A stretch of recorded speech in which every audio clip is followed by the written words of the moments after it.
Hey, welcome back to another episode of the Growth and Scaling Sessions. Today, I am so honored to be blessed with the presence of two awesome business owners who are doing their own thing. We can't wait to bring them into the topic, but I want to introduce the topic first. And this topic is really important for every business owner, business operator, or even product managers. The topic today is when and how to kill a product or service. Yeah, I know we always talk about building and growing, and sometimes building and growing happens when we eliminate products and services that just aren't really contributing to our profitability. It happens to the best of us. I've done this a million times where there's something that worked 5 years ago that just isn't working anymore. It's not as profitable as it could be or should be. And we spend way too much time focusing on that thing. How do you get rid of those things? How do you get rid of those services? How do you get rid of those products that just aren't elevating yourself into a more profitable space? And that's the topic of today: how to kill products and services that just don't make sense for your business anymore. So today we're going to introduce a couple of my guests. We're going to go one by one. Cari, we're going to bring you into the circle here. Will you please tell us who you are and what you do? My name is Cari Byers, and I have a company called Premier Showgirls, which is based in Las Vegas, Nevada.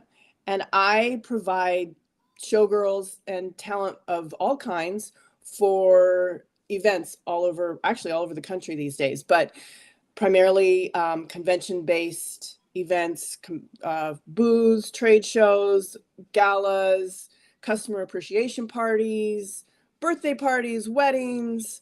I kind of do it all. I laugh and say the only thing I haven't had showgirls at in Las Vegas is a wake. Because we've done birthday parties and weddings. We've even had girls at a bat mitzvah. So. I'm telling you right now, I doubt there's anybody listening who has never been to a trade show in Las Vegas and probably not seen some of your team. So yep. That's probably a fairly safe statement, but I appreciate you being on here today. And we also want to introduce Marcus. Marcus, give us a little intro into you and what you do. Yeah, Marcus Manderson, aka DeFingers, is the social media online presence name, and I'm a music composer and producer.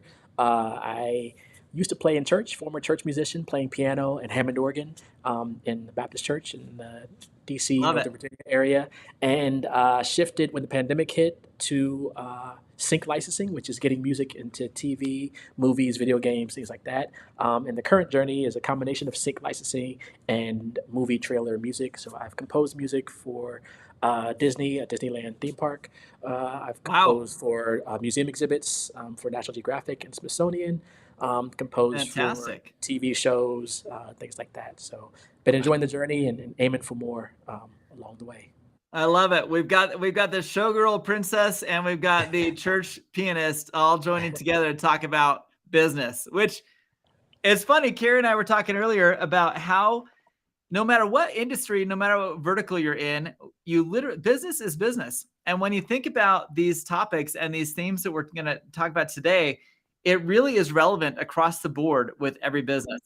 Marcus, we got you on the big screen. Give us a little bit of insight into where have you had to face this problem with your industry, with what you're doing? When is a time where you've had to kill a product or service? Yeah, well, the pandemic was sort of helpful on one side because I was playing in church, and the plan was to play in church and then full time forever until the end of days.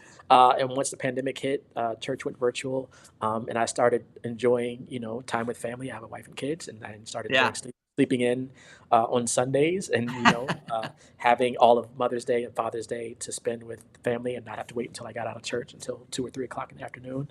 Love it. In addition to the time that I was spending. That wasn't really fairly compensated, learning songs, going to rehearsals, teaching choir parts, things like that.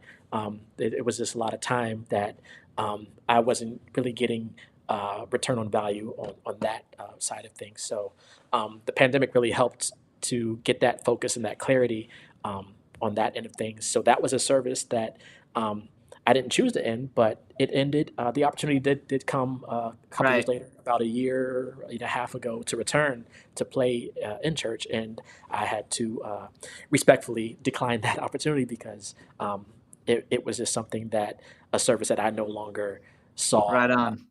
on the path for myself.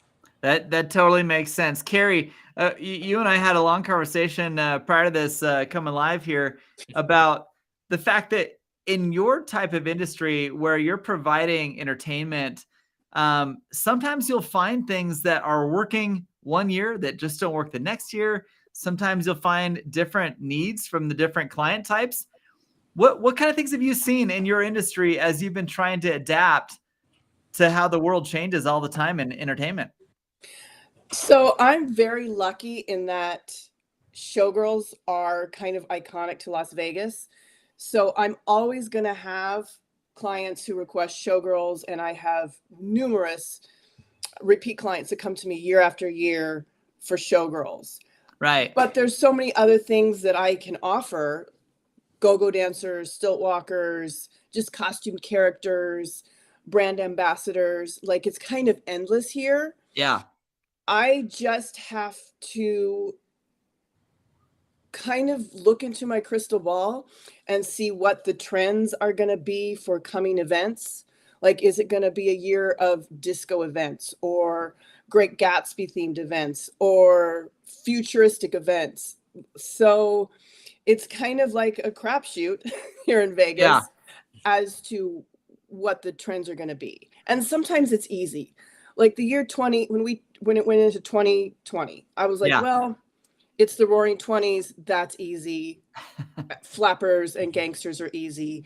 Yeah. And I kind of judged that. But sometimes it's just a crapshoot. Like, do I invest in these props and costumes for this one client that wants like a disco theme? Is this going to be a trend? Right. Like, is it really going to be a trend, or do I rent them for the event and call it a day? Right. Right. And here's the question I've got for both of you. As you start thinking about trends and looking forward and trying to anticipate, what's going to be happening with your business or your industry moving forward, I think a lot of business founders struggle with this. They really kind of find that things are working for them right now, so why would I change? And then they keep holding on to things for far too long. Marcus, I'm curious what you feel about that, because I know that, again, business is business. How have you seen this trend affect people that you're working with now? I mean, you're working in a whole different space now. Are you seeing a trend like that where people are trying to capture what's about to happen in their space?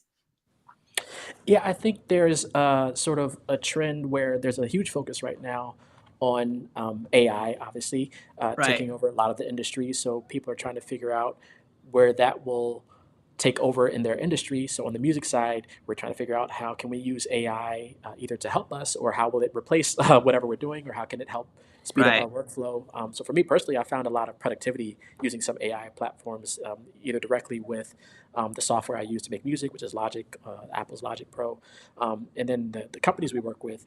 As far as staying on trends, there are always trends as far as advertising, music advertising and marketing campaigns. We're about to hit, we are in summer, so you have summer blockbusters. So there's trailers for all Right. that. There's marketing campaigns. Right now is a season where a lot of companies are getting their holiday campaigns, so Halloween and Christmas. Right now, we're doing a lot of music for that. So you got to tap into holiday season, Wow. because a lot of those campaigns start planning now for Mhm. Christmas and Halloween and things like that. Yeah, I bet both of you are dealing with that. Yeah. So as you start to adapt to these upcoming events, upcoming things, how do you kind of taper off the things that are working right now? For me, it's tapering off things that aren't working. So specifically on the music side, my main focus growing up, was to, like, I want to get in the studio with the artists, Right. Beyonce, whoever, Drake, pick an artist. Right. And it wasn't until I started learning about these other avenues about sync licensing and trailer music, and there's a lot. Not a lot easier, but there's a lot less competition, and a lot more opportunities to get music on a TV show than it is to get music on superstar album. So I had to shift that focus. And even working with independent artists, creating music for them. A lot of times I would send music to an artist and never hear back from them, as opposed to sending music to like a film director and getting feedback, or, to a library that can help pitch and land things on opportunities. So it's the same work on my end, creating the music, but it's a better thing on the other side, where the music is actually being used, or at least being pitched, and has an opportunity to either create income or get opportunities. So that makes sense. It's just a shift of the client and the customer. And how did you determine that? Because, I think that there's a lot of question as to who should be my ideal client. It sounds like for you, the client changed from A, the church, to B, who do you want to, I want to be in the studio with Beyonce and all these people, and helping them produce backgrounds and vocals, things like that. When did you decide to make that shift in your client avatar to say, you know what, this is a pretty good target? I think when the pandemic hit, a lot of that, the pandemic, like I was able to shift focus of music. Instead of putting all this energy into the church and learning other people's music, I Right. now had opportunity to create more of my own music. I had a lot more creativity output, and then started studying, where exactly can the music I'm creating be used, where it can be used and maybe broadcast on a larger platform. And that's where I started finding out more about sync licensing. And then that sort of blossomed into trailer music.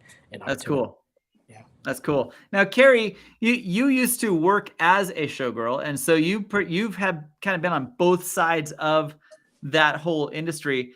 As you took over the reins and kind of started managing this business, what were some things that you immediately saw that you wanted to change about how your industry was maybe viewed, or how you could put it to market and make it easier to acquire the services? Wow, that's a tough question. Kind of loaded. Yeah, I took over a company that was previously existing, that I had actually worked for. Yeah. And the problem that I saw with the way the company was previously run was that she only did showgirls. Occasionally, I think she would book like an Elvis impersonator, Right. but my first goal was to expand, because I knew the event industry here. I knew the talent industry, and I knew that there were so many other things that I could offer Yeah. and build my client base offering these other things, because not everybody wants showgirls when they come to Vegas. Right. But if I got a client that was reaching out for go-go dancers, maybe the next time they come to Vegas, they know me, they know that I offer showgirls. Well, let's try the showgirls. My whole goal was just to grow and expand and offer more costumes, more colors, because a lot of, like, I did acquire a good amount of costumes, but I Right. knew I needed more colors to accommodate company colors. So I did do some research and find out, and this sounds really weird to me, I would Google company colors and what the top company colors were. Interesting. So, and of course there's the red and the blue and the black and the pink, but it really doesn't stray very far from that. Like, it really doesn't. There's green and orange comes up, but Right. so that was my goal in expanding that and making the costumes more interchangeable, so I could accommodate different colors in one costume look. Right. If you understand what I mean, so I can accommodate for the companies that were coming to me. Now, this makes a lot of sense, because you're anticipating clients coming to Vegas, and some clients come every year. Some clients are every 5 years, 3, 5, 10 years. As you anticipate, that business, I'm really curious, and honestly, for those listening, I want to just pose the question to all of you, and I'd love to see some in the chat, just kind of what your thoughts are. It looks like Cassandra Rosen, she chimed in and said, "This is a huge mistake. So many small businesses make. Everything has an expiration date." So there are you both of you, it sounds like, have done a really good job of anticipating change, anticipating what is going to happen in your business. I just wanted to poke out here in the audience. We have a podcast that I record multiple times a week that comes out. We have 3 episodes come out every week, called the Growth and Scaling Podcast. I love the fact that we have three completely different types of business owners in this panel right now discussing things. I literally have interviewed over 350 business founders to date on this show, and almost every one of them talk about the types of things you're talking about. It's something that I've found is relative between every business founder. And so for those listening, these are issues that are relevant no matter what your industry is. You have to be able to look ahead and anticipate what changes are coming down the pipe. You have to be able to look behind you and say, this worked for me, but it's not working so well anymore. I really want to focus here. And the biggest thing that I hear about from almost every founder or operator that I talk to is the fact that when you anticipate changes correctly, and when you can adapt and spend less resources on the things that maybe are legacy, that really aren't building enough value for you anymore, you have an entire revenue shift that is positive because you're focusing on what demand is asking for. Cari, can you give us an example of something that you've maybe modified or tweaked because the demand was asking for something new, even though a predecessor might have said, this is the only thing we're good at, or this is the only thing that's going to make us money? So when I first took over the company 9 years ago, there was this thing that was very popular called a strolling table, which is a huge table that's up on wheels that the girl or guy in costume gets into. And the table is decked out with whatever tablecloths, whatever trim that matches the costume. And it's a table. So she can stroll around wherever she is with whatever. I put anything from swag to desserts on this table and stroll around. I gotcha. That was a huge thing to store. It was I've seen those. Yes. It's a huge thing to store. It's a huge thing to maneuver through casinos, through convention halls. Right. And it was, for me at the time, it was fairly profitable. Everybody else was doing it. I felt like I needed to do it, although it was a huge headache because at the time it was just me, myself, and I. Yeah. And if my husband was off work, I'm like, hey, you got to come help me with this table. I'm carting it all the way through Caesars to the very last ballroom. And nothing is convenient in a casino. No. So it ended up getting damaged at an event, to the point where I couldn't repair it. I had to invest in another one or wash my hands of that. Right. And that was a fairly easy decision because yes, I did use it, but I looked back, I looked at the books, and I really didn't use it enough to make it worth all the stress and the headache and storing that crazy thing. Yeah. So it sounds crazy. It sounds crazy, but everything happens for a reason. I would have kept hauling that thing around if I hadn't gotten damaged. And my business didn't suffer from not having it. I would just refer somebody to a friend of mine at another production company that had it. Right. So now you kind of just got to follow what happens sometimes. And Marcus, you're not dealing with having to store costumes and having to store props and things like that. But like, what do you do with music or with things that you've produced for one project? I have to imagine sometimes you produce 10 items for a particular project and they only use 3.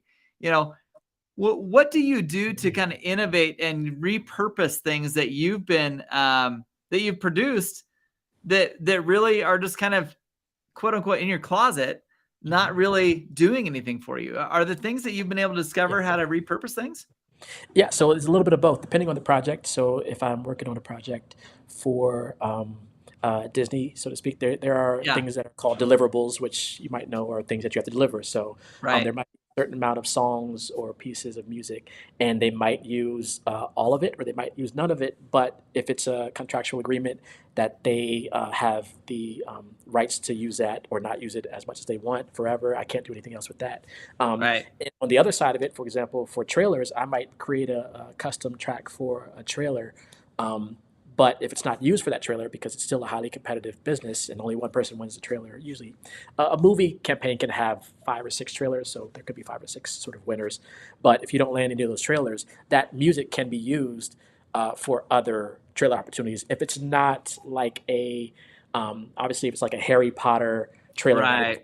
themes for that, then you can only use it in any future Harry Potter. But even with things like that, there's always like another Harry Potter video game or movie in the universe. So there's Right. still opportunities where that might be able to be applied in the future. And what I've been able to do lately is sort of bridge the gap between the initial goal, which was to get in the studio with these big artists, and the trailer space, where what I've been doing, and if you go to my Instagram at Dafingaz, DAFINGAZ, you'll see literally this week I've been posting trailerizations of songs. So if you watch a movie trailer, you might hear, like a hip hop song or, a Beyonce song on the trailer. And that song was like an artist, a composer was given that song to sort of add the movie sort of element and vibe to it. And that's what I've been Kind of doing combine them lately. into one, Combine them into one. So it's called gotcha. trailerizing or trailerizations. So I've done several almost daily over the last week and posted those online, and that's been a great way to connect with these artist teams, because it's another avenue. It's not just another hip hop beat or pop beat. It's sort of like it's brought to when you talk about growing and scaling, that's literally how you can in the music Right. industry grow and scale when you take a song like that and put it on this like bigger platform Right. that can be used in a blockbuster film. And that's something that's really fascinating to me. Both of you are sharing stories of evolution in your businesses, and I definitely see that there's a lot. Everyone out there listening is trying to evolve and trying to grow their business into a place that's better for them. I want to pose a question to both of you, and we'll take a turn with each one of you. What do you see in the next 6 to 12 months as something you want to evolve your business into? And then secondly, I'd love to hear, do you feel like you're going to need to sacrifice something or put something to the side in order to put your focus there? Marcus, we got you up. Why don't we start with you? I'll start with what I've been doing. So I think last year my big goal was to land a Disney trailer, like Disney, Pixar, Marvel, Right. any Disney, Star Wars, any Disney property. That's a huge goal. It's a huge goal. And, so should I be upset that I didn't land a Disney trailer last year, but I had the opportunity to create music for a Disney theme park. So Wow. I could have been so focused on this trailer, like I don't want to do anything other than try to get this Disney trailer. No, that was the foot in the door to become, a Disney part of the Disney family, to be mentioned, even considered among, great composers Right. who have worked on Disney property, like Disney products. So now I'm considered like a Disney composer. That's Just awesome. in there because of that. So I think a lot of times we are so focused on one thing, but we shouldn't be opposed to having other things. And like Cari mentioned, if someone's going to Vegas, they've used her services, the Premier Showgirls before, they're going to call her up again. So now when you have brands like Disney on your resume, people expect a certain Right. level of service because Disney works with a certain level of talent for their products and services. So now just by being associated with those brands, you're at another level. So for me this year, next 6 to 12 months would be to grow. It's hard to grow past, Disney. When it comes to entertainment, that's pretty much the growth, where you want to get to. So Right. it's really the scaling side of it, doing more Right. of those opportunities for companies like Disney and other entertainment companies, and focusing on, those ad campaigns and marketing and movie trailers and composing music for, things like that, corporations, and like I said, museum exhibits, Mark- getting back to that space. Marcus, that's honestly, it's super cool. I was just thinking about, I would have to imagine that at the outbreak of COVID, and you lost all your revenue stream from the church and things like that, that had to have hurt pretty bad. And now in the short time later, 3 years later, 4 years later, you've been able to fully kind of rebound into something completely new and modified that's really utilizing more of your skill sets, more of your ability to produce and impact more people. Yeah, if it wasn't for the pandemic, I wouldn't be on this conversation. I'd be probably getting ready for, rehearsal tonight, listen, trying to figure out the songs I need to work on for church on Sunday. And then the other part of that is definitely all, thanks to, I have a wife and kids, so it's thanks to support from family, because if you don't Right. have that support, wherever you live, like in your house, to encourage your dreams and passions and goals, it's going to be hard. Not that it's impossible. It's going to be really hard to get Right. to that, to those levels I that you're love trying. it. I love it. Marcus, I honestly, I'm proud of you. I'm proud of the rebound. I'm proud of what you've been doing. And Cari, likewise, help us understand where are you envisioning? Is there something that you feel like you want to achieve this next year that might require a little bit of sacrifice, maybe put less attention here so that you can get to this peak thing you want to do? That's a tough one, because as an artist, I always have 50 ideas floating around in my head. Well, I need to do this, or maybe I should do this, or it's so that's tough. Like I would like to travel more, and I have some ideas to travel more with a show that I produce here in Interesting. Vegas. So that's my goal. I'd like to travel and travel more, and travel with the production, with the show. That's definitely different than what you're doing now. Do you think that there's profitability in that? Yes, traveling. Like I said, I do produce a show here in town, and that's something totally different than Yeah. that's a whole other conversation. But so that's my goal. And I always set a goal as to how many new clients I want every year, or Right. how many return clients am I going to get every year. So I always have those goals that I set for myself. And Cari, So what are you doing? Because a lot of artists struggle with this. And I would dare say that a lot of founders are visionaries, and visionaries sometimes have a hard time putting the practical steps in place to accomplish what they want to do.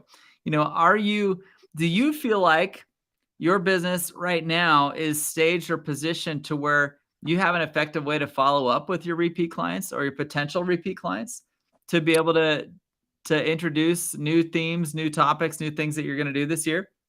I do. I always have an email address, and those clients that are on social media, I absolutely 100% always follow them. Awesome. Always. 100, like that's my rule.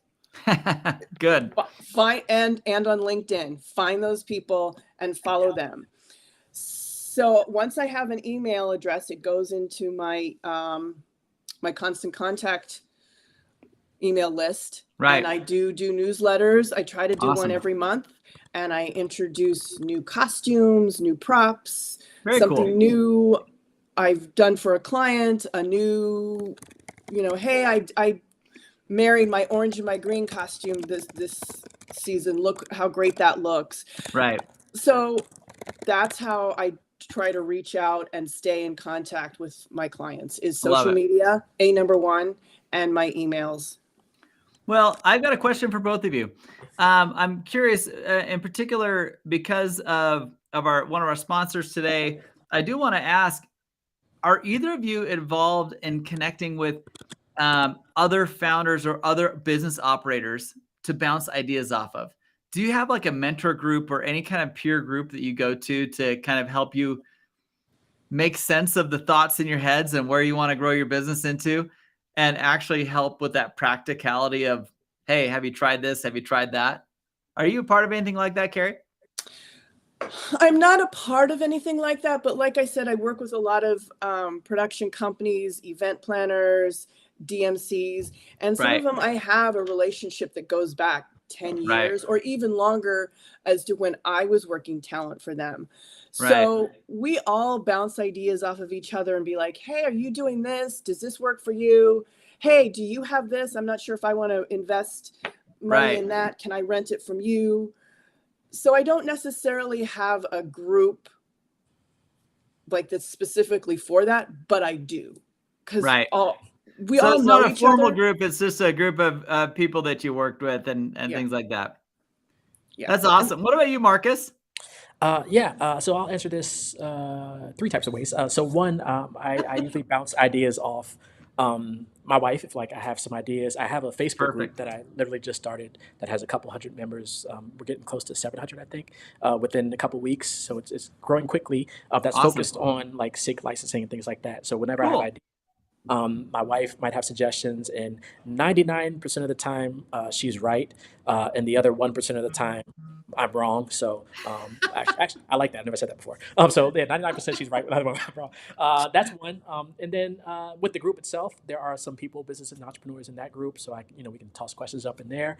And then I do have sort of an elite list of, I would say, three, actually four or five. Oh, we'll go up to five. Five of the top like engineers, producers who've worked on like blockbuster, like hit songs and things. That's And then awesome. that I would reach out to. I rarely use that. I might use it more. I got to start reaching out to these people, but that I can reach out to for advice. Like, hey, I'm thinking of doing this, or what do you think about this? Can we hop on a chat?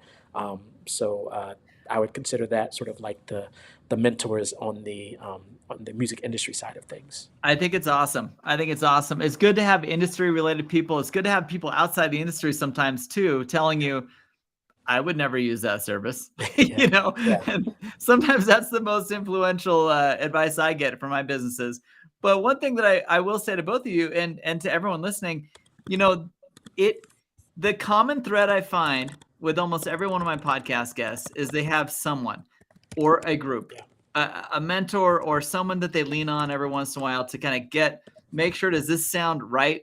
Is this working? Because when you're in your business, sometimes it's hard to see what's happening around your business, and you may miss a huge opportunity that just flew right past you that is kind of hard to stomach afterwards when you know that you just missed out on something big.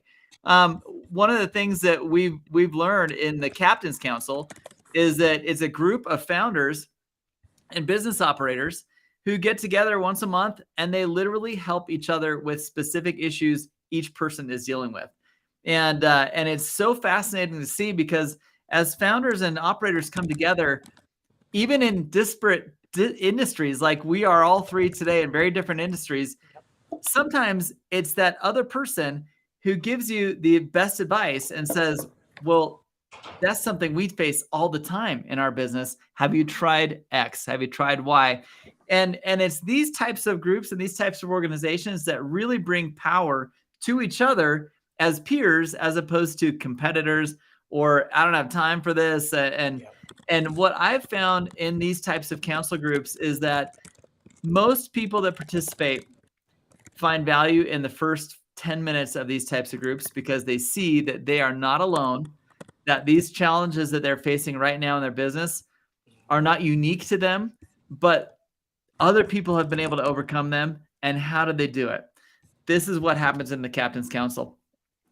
That being said, everyone has their own way, their own industry way of doing things. I would suggest you look in and apply, because there are so many people that can benefit from finding help amongst their peers, finding that community that they've been needing. No matter what industry you're in, there's a community that can find you and help build your business and on a proper growth plane. So with that being said, I appreciate you, Marcus, and you, Cari, for being on the show with us today. This has been a fantastic conversation. You never know where these things are going to go. And I am just so happy that you guys joined us today. Any last thoughts or advice from either of you before we close this off?